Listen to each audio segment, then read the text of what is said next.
ख़वातीन और हज़रात, अस्सलाम वालेकुम। वेदर अपडेट के साथ एक न्यू वीडियो में आपकी खिदमत में हाजिर हुए हैं।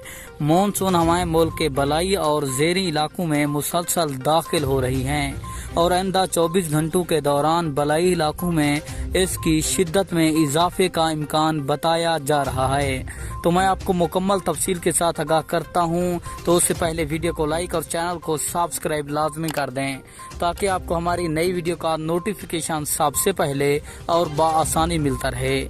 आपको बताते चलें, सिंध, बलूचिस्तान, पंजाब, इस्लामाबाद, खैबर पख्तूनख्वा, कश्मीर और गिलगित बल्तिस्तान में तेज़ हवाओं और गरज चमक के साथ मजीद बारिश का इम्कान है। इस दौरान कश्मीर, पंजाब, इस्लामाबाद, बलाई, खैबर पख्तूनख्वा, सिंध और शुमाल मशरकी बलूचिस्तान में चंद मकामात पर मूसलाधार बारिश की तवक्को की जा रही है, जबकि इस हफ्ते में सबसे ज्यादा बारिशें सूबा पंजाब में हुई। ये 1 अगस्त तक बारिश स्पेल जारी रहेगा सूबा पंजाब में, जबकि सूबा सिंध यानी कि कराची में ये बारिशें अगस्त के पहले हफ्ते में इख्तिताम पजीर हो सकती हैं।